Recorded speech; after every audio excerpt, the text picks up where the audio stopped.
This is my hydraulic press. Hydraulic press is basically hydraulic means liquid pressure. So this project works on liquid pressure. I'll show you how does it work. So from this syringe we suck the water.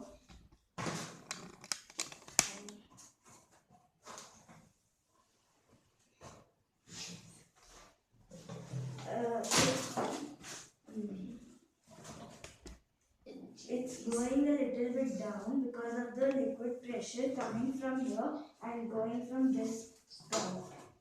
So the water gets sucked through this pipe.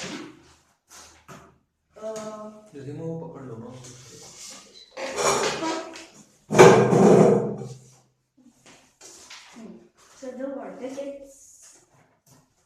water gets sucked from this pipe, and it goes from this it goes from this pipe and pushes this. They have valves connected. Valves allow the syringe either to suck or press. So there is a gate over here which allows it to press or suck. So I've put two valves, one for sucking and one for pushing the water so that this can work. So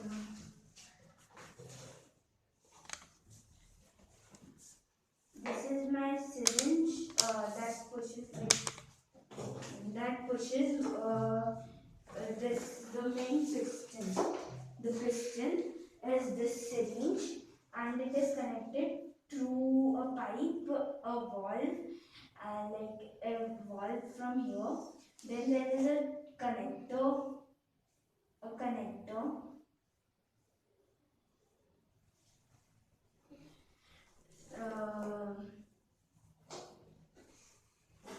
and this is the syringe which I suck and push through. And this is a pipe which is also connected to a valve for sucking the water in so that and here is the water. So when I pull the syringe, it sucks the water from here, and this doesn't allow sucking. Then when I push it, this doesn't allow pushing, and this allows pushing. So the piston works. In here, so if you can see. But if you've explained the whole thing, but then where it is used, why it is used, what is the importance, purpose of this machine, वो आपने बेटा कुछ भी नहीं बोला है. वो पहले बोलना चाहिए ना, otherwise what's the point of understanding? So if you can quickly in 1 minute, if you can tell where it is used, what's the point of it? So it's basically used for if we do it upside down, it can be used for lifting up cars or heavy weight, and it can be used in our daily life also, so that to lift up weights that a human cannot lift up. Physically जो हाथ से possible नहीं है. Okay, तो ये ऐसा इसमें कैसे हो रहा है कि जो फिजिकली जिस चीज को मैं नहीं उठा सकता या नहीं दबा सकता फिजिकली, उसको मैं इससे दबा पा रहा हूँ या उठा पा रहा हूँ, ये क्यों हो रहा है इससे? यहाँ पे ये सिरिंज का वो ये है, तो यहाँ पे अभी जैसे 10 बड़ा बनाओ और बड़ा बना के समझाओ थोड़ा. ये सिरिंज का ये वाला पार्ट है, तो मैं जब यहाँ पे फोर्स लगाती हूँ तो यहाँ पर मतलब जैसे 10 स्क्वायर्स हैं, तो मैं 10 स्क्वायर्स का फोर्स लगा दूँ, पर यहाँ इस सिरिंज पर 100 का लग रहा है, क्योंकि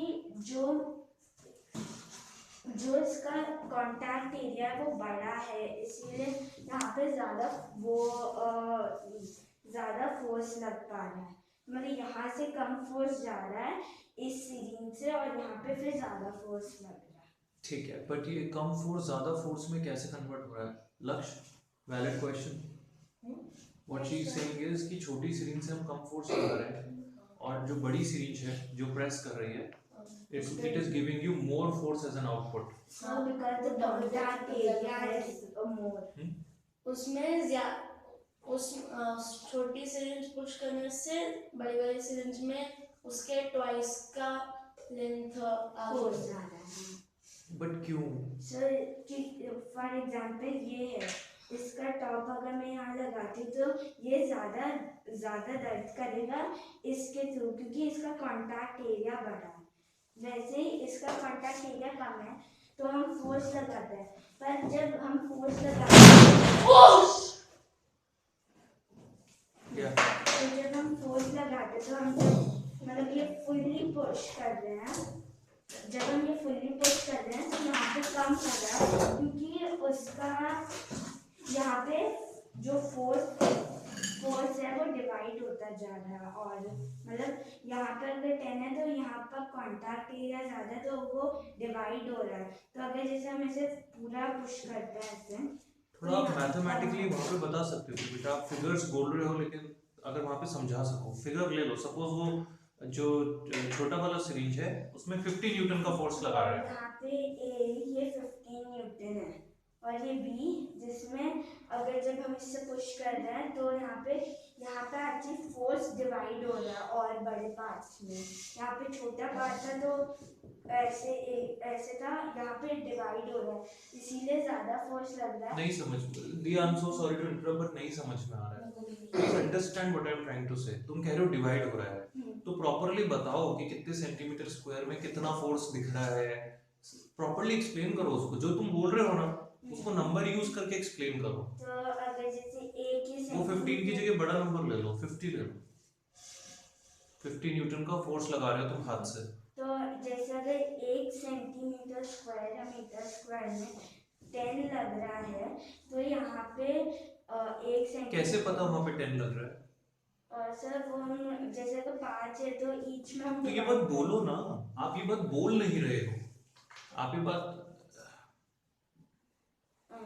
यहाँ पे 5 स्क्वायर्स हैं जिसमें 50 न्यूटन का फोर्स लग रहा है, तो वो ईच में 10 डिवाइड हो गया। पर अगर यहाँ पे 500 है तो फिर वो मतलब और छोटे छोटे पार्ट्स में डिवाइड यहाँ हो पे गया। ये 500 कैसे आया, वही क्वेश्चन है कि 500 क्यों होगा? क्योंकि एक जो ये स्क्वायर है इसमें इससे कम वो है, कम फोर्स है। नहीं है, नहीं है बच्चा। जो छोटी सिरिंज है और जो बड़ी सिरिंज है, दोनों के सरफेस पे हर सेंटीमीटर स्क्वायर पे सेम अमाउंट ऑफ फोर्स है, ज्यादा नहीं है। टोटल फोर्स डिफरेंट है, हर सेंटीमीटर स्क्वायर पे जो फोर्स है वो सेम है। क्योंकि सर इसमें कम है पर इसमें ज़्यादा है, क्योंकि इसका कॉन्टैक्ट एरिया ज़्यादा है तो इसमें स्क्वायर ज़्यादा है। तो स्क्वायर ज्यादा होने से टोटल फोर्स कैसे ज्यादा हो गया? सर इसमें क्योंकि अगर 50 न्यूटन का फोर्स है तो 5 वो है, पर इसमें भी सेम है पर कॉन्टैक्ट एरिया बड़ा है। तो कॉन्टैक्ट एरिया बड़ा होने से टोटल फोर्स ज्यादा कैसे आ गया, वही पूछ रहा हूँ। कोई बताओ ना, मैथमेटिकली क्यों नहीं दिखा रहे हो चीज को, ऐसे सिर्फ बोल बोल के क्यों बोल रहे हो? बताओ ना कैसे हो गया। इसमें ज्यादा स्क्वायर है क्या? कॉन्टैक्ट एरिया ज्यादा होने का वही मतलब है। बोलो, कुछ बोलना चाहते हो? मैं बोलूँ तो अगर इसमें 5 स्क्वायर्स हैं तो इसमें 10 स्क्वायर्स होगा, तो फिर इसीलिए वो ज़्यादा मतलब ज़्यादा फोर्स लग रहा है क्योंकि इसमें 5 है और तो इसमें 10 होने से ज्यादा फोर्स कैसे हो गया, कैसे इंक्रीज हो गया फोर्स?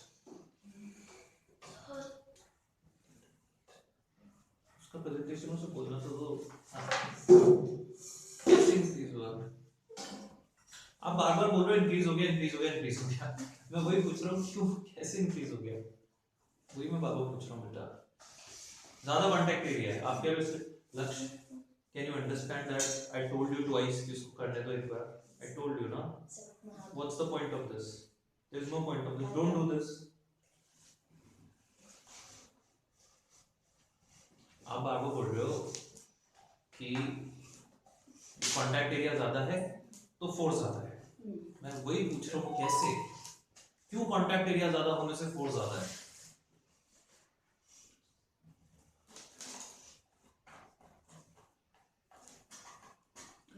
इस बात का आंसर सिर्फ आप तभी दे सकते हो जब आपको पास्कल्स लॉ ठीक से ध्यान हो।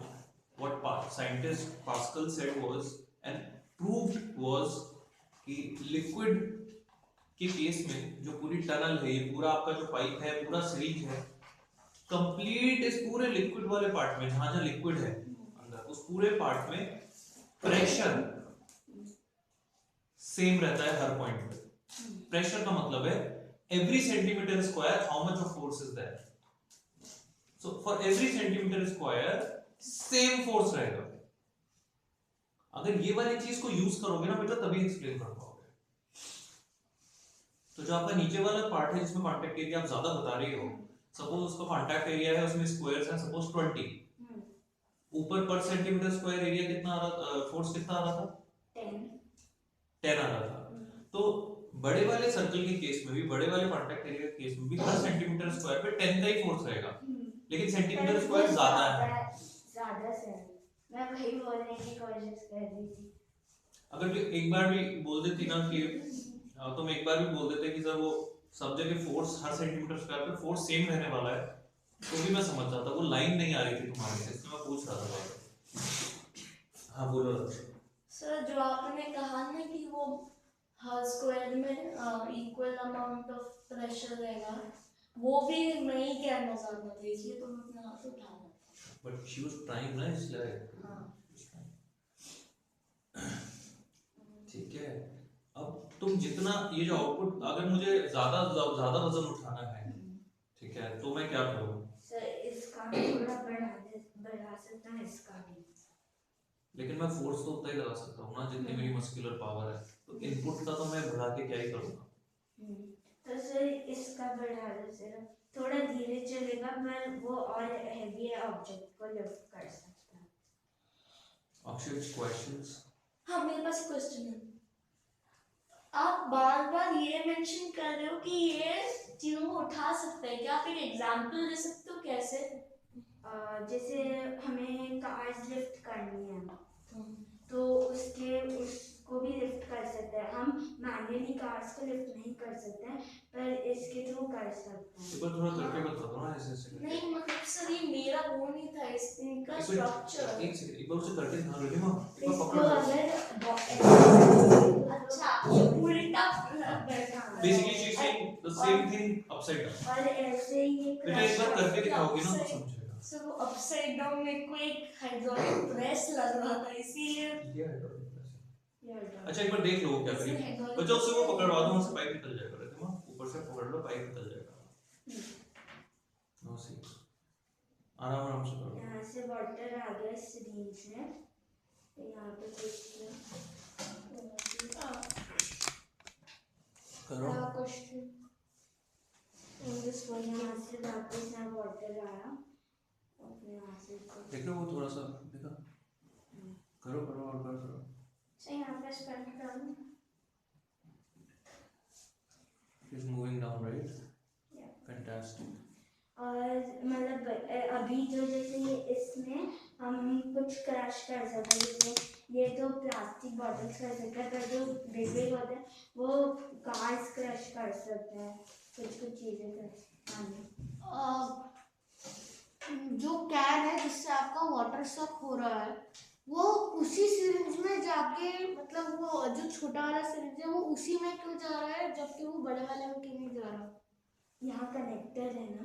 नहीं बट वो लेफ्ट साइड में भी तो जा रहा है ना। बॉल्व है यहाँ पे, वो जाने की कोशिश करेगा तो वो वापस पीछे आ जाएगा, क्योंकि ये अलाउ ही नहीं करेगा सके, क्योंकि यहाँ पे डोर होता है।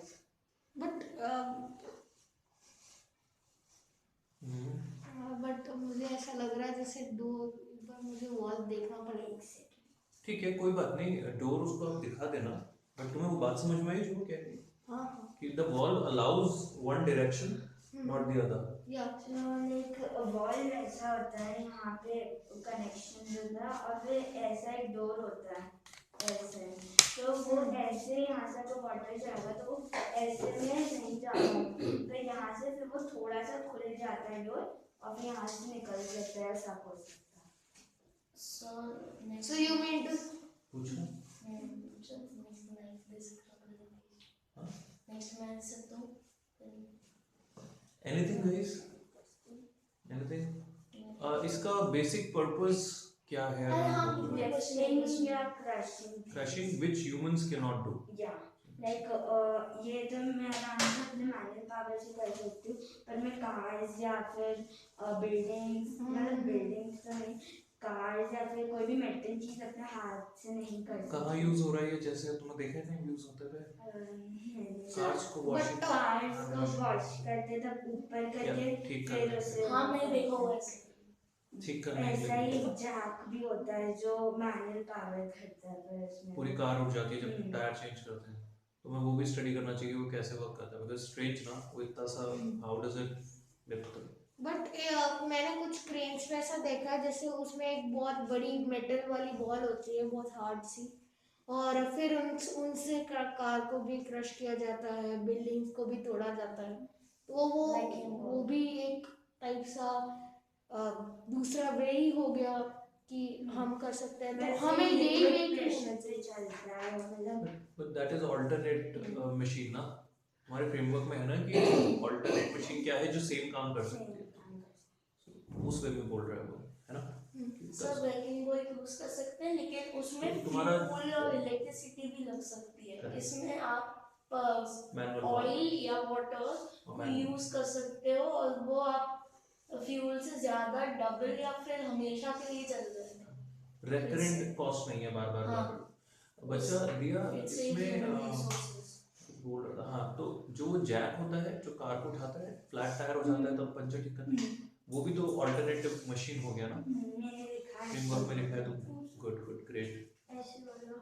हाँ मैंने स्कूल में भी पढ़ा था जैक के बारे में थोड़ा. यस, बेसिकली मशीन है क्योंकि ह्यूमन एफर्ट कम कर रही है तो हम उसे मशीन बुला रहे हैं. Simple machine. हाँ, सारी दुनिया की मशीन्स का ये पर्पस है ना, to reduce human effort and to make it much quicker the work. Yes. हर मशीन यही करती है right, to make it more convenient for you. Great. Anything else you want to add? नहीं. बच्चे जो साइंटिफिक वाली चीज होती है ना, जैसे आप पास्कल्स की बात करो वगैरह, हमेशा नंबर्स लेके समझाओ. अगर समझा सकते हो तो उससे सामने वाले को बेटर पर्सपेक्टिव मिलता है. सपोज करो ये एरिया इतना है, इसमें इतने स्क्वायर्स हैं, सपोज करो इस पे इतना फोर्स लग रहा है, तो पर सेंटीमीटर स्क्वायर कितना फोर्स हुआ, और पर सेंटीमीटर स्क्वायर को जो फोर्स है उसको हम प्रेशर बोलते हैं. डिस्ट्रीब्यूट हो गया है फोर्स, उस डिस्ट्रीब्यूशन को प्रेशर बोलते हैं. ओके, क्योंकि इसमें सेम पावर लग रही थी तो कांटेक्ट एरिया ज्यादा था तो स्क्वायर्स भी ज्यादा थे, तो फिर इसीलिए फोर्स बढ़ गया. Total force. ओके, ग्रेट है.